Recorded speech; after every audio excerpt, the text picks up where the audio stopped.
University Department of Animal Sciences and the Beef Forages Interface team, and we're coming to you today from the Wiregrass Research and Extension Center in Headland, Alabama.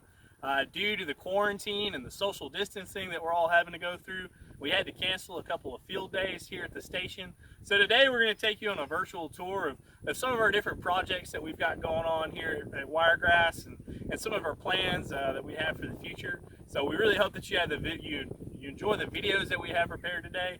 And bear with me, I'm the best that they could get to be your tour guide today. So let's go and look at some forages. So we've got Associate Director of the Wiregrass Research and Extension Center, Mr. Chris Parker, here with us today, and he's going to kind of give us some of the logistics and management and planning strategies for the first study that we're going to look at today. Right now, we're currently in a field of alfalfa that's interseeded with 1585 Bermuda grass. And so, Chris, what are some things that you think producers need to know? Well, one thing that I guess our whole point of being here is we need to find the issues, to save the producers money. We want to be the one to make the mistake. One issue that we've had in the past was if we interseed this alfalfa, we can have some success germinating and growing the forage. Our issue is our underlying grass, our perennials, our Bermuda grass. This stuff is so competitive, it simply chokes out our Bermuda underneath. So Dr. Mullinex and her team that you're a part of, a strategy they realized at another location was, let's widen that planting width to where we can obviously allow more area for our grass to have some success. So what we did here is, you can tell these rows, it may be hard to visualize, but these rows are a little further apart than your conventional grain drill is set up on. Most of them are on 7.5 inch spacing. Her strategy here was to widen that, so all we did was simply blade off every other outlet tube on the grain drill. That gets us out to 15 inch rows. We come in here October the 23rd. Previous to this, we had harvested a good hay crop, allowed the cattle to come in and graze this down very low where we would have less issues, with seed to soil contact with the drill. We came in here and drilled this, like I said, the end of October. We had some very good moisture. Took a Great Plains no-till drill, blanked off.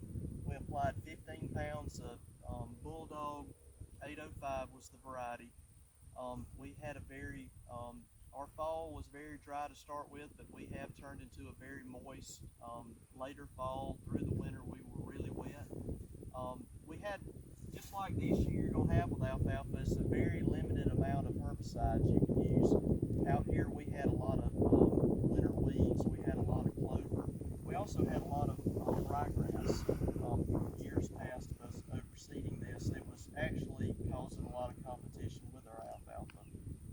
About 4 weeks ago, I turned in about 18 cattle, and there's about a 10-acre area here. They were able to really clean this up, get rid of hen bit, get rid of the ryegrass, and I pulled those cattle off 2.5 weeks ago today.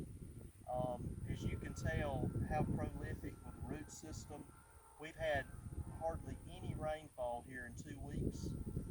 This forage is not just sitting in a great situation, but as you can tell, it is really compensated for kind of the tough. We've had a very warm spring, as everybody at home knows, and this stuff is just really taken off from that. Russell? So from the cattle grazing and the nutrition standpoint, alfalfa integrated in Bermuda grass provides us a lot of advantages. One of the main advantages is it's going to extend that grazing season, like Chris talked about. So when we interseed this legume, right now we have 10 inches of forage standing in this field. If we didn't have this forage available, this 1585 would probably be another month away from being in a growth positive state, and we would be a month away from being able to graze that, and would be still having to put out feed for those cattle. So by interseeding these fields, we're increasing our plant diversity and extending that grazing season.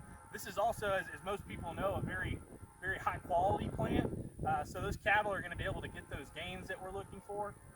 One of the things, though, when we talk about alfalfa and Bermuda grass, is some of the challenges that come with management. Alfalfa is a very management-intensive forage. Our soils need to be no less than 6.5 pH, soil pH. And then again, like Chris said, weed and herbicide considerations need to be taken into account. But overall, it provides us a lot of advantages, and if it's one of those things that if you have the tools and you have the soil available to plant it, it can provide us a lot of advantages as producers. One last thing is that to get to that soil, to that 6.5 or better that we need, again, those soil tests need to be taken 6 months to a year in advance, and lime needs to be put out at least 6 months in advance prior to planting. If you have any questions about interseeding alfalfa into a Bermuda grass stand, see Kim Molnix or her PhD student, Miss Katie Mason, as well as you can look at the Alabama Cooperative Extension webpage to get extension recommendations on that. Today I'm just going to give you a little look into our ryegrass variety trial. Our goal with this research here is we want to provide you, our producers, our forage producers, cattlemen, we want to provide you with some unbiased data on what kind of ryegrass you should plant on your farm.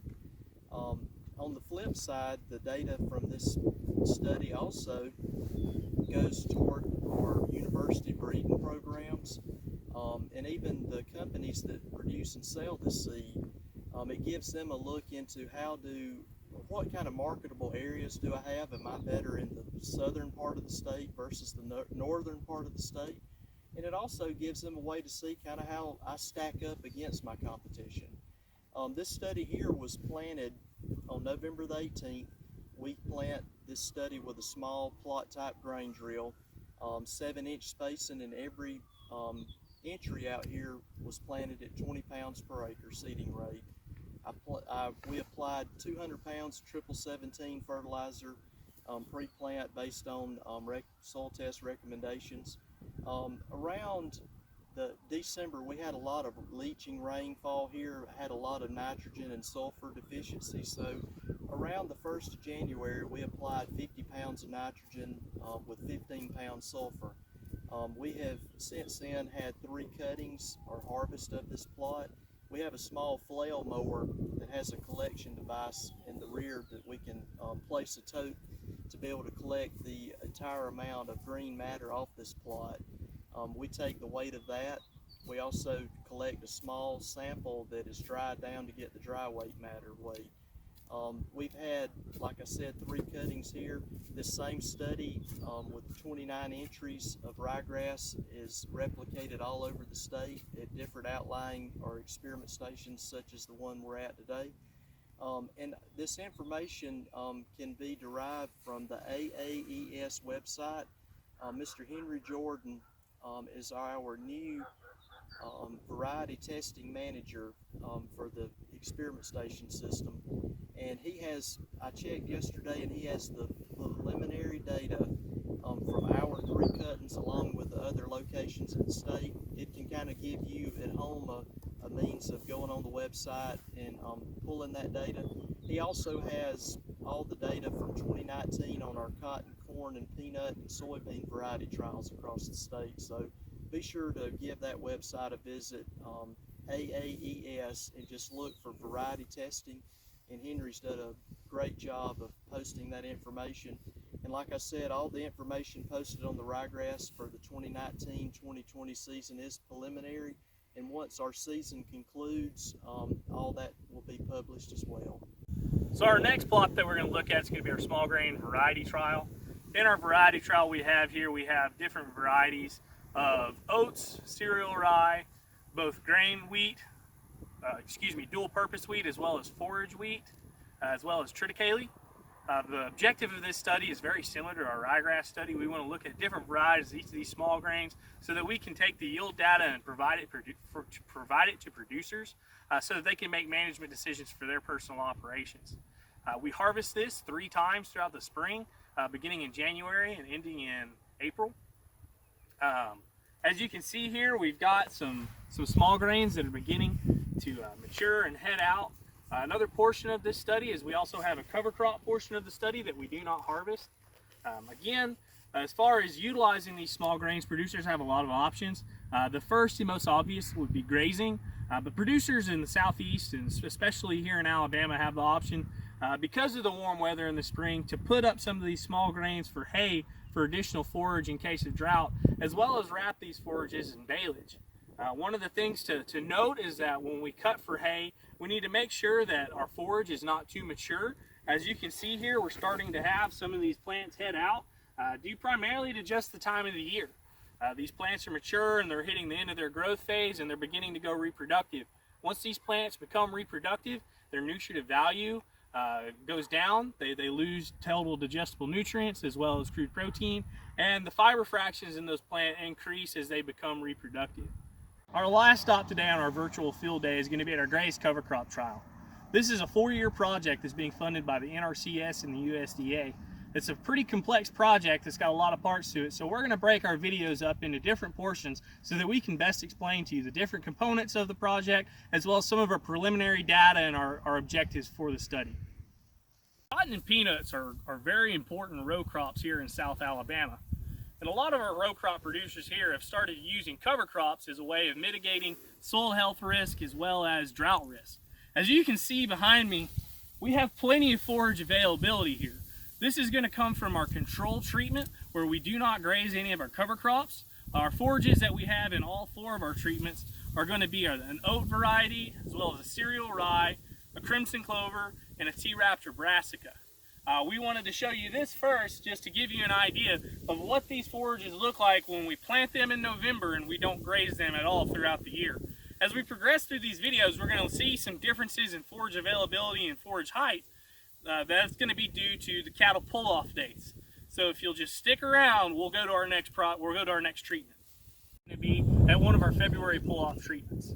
So as I stated earlier, we have different treatments where we graze cattle either for 0 days at all, or we graze them from January, beginning of January to the middle of February, where we are now. Our next stop will be a March pull-off, and we'll end the videos with our current cattle that are grazed through the middle of April. As we can see in our current paddock, we grazed this pretty hard, but we got a lot of really good grow back since we pulled those cattle off in February. Again, the whole idea behind the cover crop is to provide some of those soil protection benefits that we're going to need when we plant this in peanuts later this summer. If we leave the cattle on too long, we have some problems with not having enough biomass available, as well as potentially some compaction issues. So as you can see here, it's not as tall as our control paddock that we were just in, but by removing those cattle in February, we're able to get adequate regrowth. Our cattle that we leave in this paddock until February tend to gain about 2.8 pounds per day, which can be a very acceptable return on these cover crops.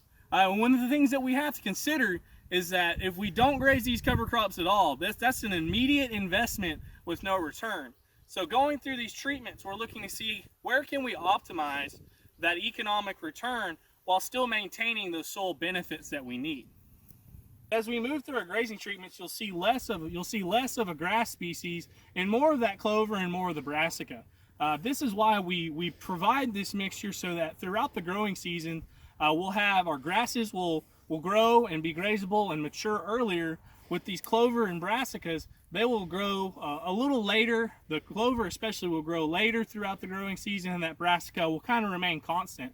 Our goal here is that we want to, provide as much grazable forage as we can to our cattle without having to pull them off throughout that prescribed grazing treatment, as well as, again, just provide more biomass when we terminate all these crops at the end of April and plant our peanuts. So for our last stop today, we're going to be looking at our April grazing treatments. As you can see behind me, we've got 3 steers on this paddock currently. They're allowed 1 pound of forage mass per 1 pound of body weight, and we use this forage allowance through all treatments throughout the entire study as a way to ensure that we are properly stocking these fields and aren't overgrazing. As you can see here, we've got less forage mass available than we did in any of our other treatments. But once these cattle come off next week, we'll allow this paddock to have 2 to 3 weeks of rest before we terminate the crop and roll it over to get ready for our cash crop season. One of the neat pieces of data that we have from last year's data is that our cattle that we allowed to graze through April in comparison to February and March tended to do better in terms of average daily gain. Cattle that were allowed to graze through April gained 4.2 pounds per day, where our February and March cattle gained 2.7 and 2.8 pounds respectively. This is a great economic return in comparison, especially to our control, where we don't have any grazing and don't have any return. But one of the things that we need to really consider and pay attention to is how much forage is on the ground and available for that cover crop. It is a cover crop first and a grazing component second. So we have to make sure that we don't have overgrazing occurring so that we can have that soil protection and that moisture retention. We also want to make sure that the foot action from these cattle doesn't compact the soil to the point that we have a decrease in our cash crop production. I just want to thank y'all for your time today and for sticking around throughout these videos. It's been a great pleasure for me, and I want to thank Dr. Leanne Dillard and Dr. Kim Molnix for letting me do that. If you have any questions about any of the projects that we've gone over today, be sure to contact them or anyone at Alabama Cooperative Extension. We have regional extension agents spread out throughout the state that are just waiting for your phone calls right now and waiting for questions. Again, I know right now that we're all kind of quarantined and having to sit behind a computer screen, but if you get a chance, get out and soak up some of this good weather and have a great day. I want to have a quick shout out to my cameraman, Mr. Luke Jacobs. Say hi to the camera, Luke. Thank y'all for being here with us. And again, just thank y'all for y'all's time, and y'all have a great day. War Eagle.